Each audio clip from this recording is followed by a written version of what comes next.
Michael recently dropped off this Zenith all-in-one player for me to work on for him. His first complaint was that one side wouldn't play, and then the other was there was no stylus installed, but he did have a replacement stylus for it. So the first thing I did was replace the stylus, and then I plugged in some headphones, and everything seems to be working on both channels through headphones. Installing the stylus was relatively simple. It is a two-sided stylus. You've got the LP and the 78 side. So I had to do a little bit of guesswork, and I actually got it wrong the first time because the 78 side just skipped right across the record. So I turned it around, and then it started playing like it ought to. Obviously, I didn't use a good record, so it doesn't matter. You can see here, you might be able to see here. Let me see if I can pick it up and show it to you. There we go. The underside. I don't know why this thing won't focus anymore. Anyway, it's not important. But basically, you just push the stylus up from the bottom, and this nylon rod comes up. You push a spring down that goes over the shoulder, and that's what helps hold it in place. And then it's supposed to have a knob that goes down over top of it, so you can press down and turn it to select whether you want it on 78 or LP. That knob's missing. I do have some kind of cap that came in with this that I might try to make work just for cosmetic purposes, but it won't be functional. Or we could try to order a replacement, we'll see. Anyway, I haven't tested it through speakers yet, and I decided that if I was going to test this, that I'd go ahead and hook it up to my system instead of dragging out my test speakers, because I have a pretty good feeling this thing works. And even if it doesn't, I'm not going to put a lot of volume to begin with, so I'm not going to ruin my speakers. I'm not too worried about that anyway. The speakers that we'll be testing it through are Klipsch Fortes, highly efficient speakers. This should do a wonderful job of pushing them, no problem. You might be surprised that this small unit will push a speaker that size, but, well, you'll see in a minute, if it works anyway. The way I've got it connected, and I'll show you this real quick before we get started, is I've got some plugs back here that allow me to insert bare speaker wires into them, and then I can insert them into the RCA jacks, because this system does have RCA jacks for the speaker connection because it originally came with dedicated speakers. So, without further ado, I'm going to power the unit up, and we'll go to stereo first so I can show you this cool display. Early digital, very cutting edge at the time, I'm sure. There we go. Check that out. Isn't that neat? It's basically a digital dial that you move across. So we're going to switch to FM stereo, and you can hear there's no noise in the selector dial, which is pretty doggone unusual. It looks like we've got a signal, pretty strong signal based on the green light there. So I'm just going to edge the loudness up and see what we hear. There we go.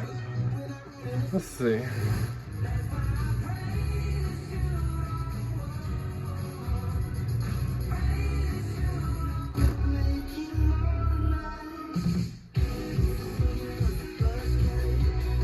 All right, it's got a pretty good FM channel on it actually. It pulls in nice. You can see I hardly have any volume going to this, and it sounded pretty decent. I mean, I'm not expecting this to sound amazing, but it does bring the speakers to life, and you can hear it's playing out of that far right speaker now for me. And then it's coming back, pans over. So the balance knob seems to work just fine. Bass. You can hear the bass come up.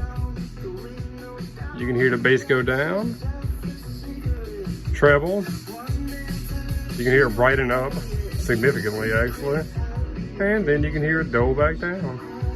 So all of that works really nicely. That's awesome.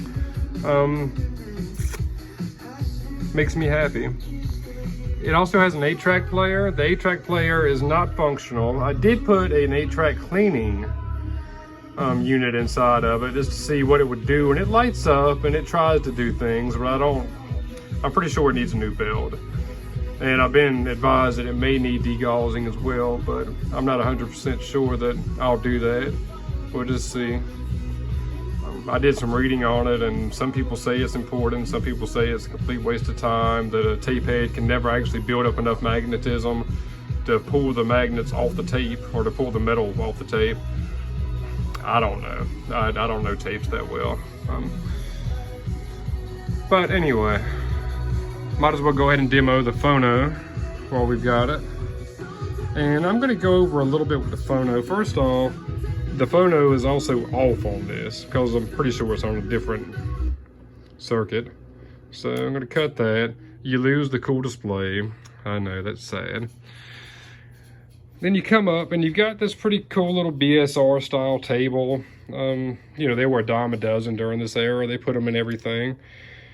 They tend to work just about forever as long as the little idler wheel doesn't go bad on you. The motors are just about bulletproof, and the mechanisms usually all metal underneath, so you just don't have to worry about much. Pull it down. There we go. The record we're playing is, well, nothing special. I forgot to undo the arm, so I'm just going to manually drop it this time. There we go. Oh, I was playing with this to clean it. So let me pull that off, because obviously we don't want to listen to it at 78. And let's try to do this right this time. So I'm gonna slide, it's 45, it's 33. Up here you can choose the size. That's already on 12-inch. All right, and I'm just gonna try again. This time we should get a, hold on. One thing to remember when you're dealing with these tables, and this is something I forget every now and again, if this is not in the upright position, if it's not raised, then it's going to assume there's no record on it, and it will go into either a repeat mode, or it'll go to drop, then it'll come back because it thinks the record's at an end. So just something to consider. So that's why when you put it over here and you lock it, this would actually be repeat mode. And then if it's dropped, it's not going to play. So right now it's in repeat mode, I guess you would say. So let's do this, and it should raise. For some reason it's not going over, but I know that it's capable. I think it's just the cycle's a little messed up. But here we go. As you can hear, it plays. This is Marsy Dotes and Dozy Dotes and Little Limsy Divey. I'm gonna crank it up a little bit. There we go. And I'll pan again.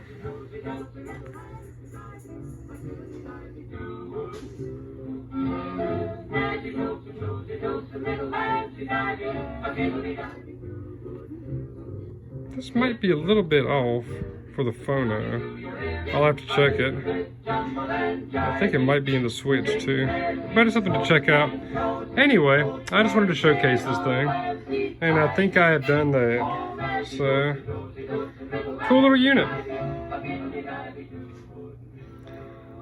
Hope y'all enjoyed the video.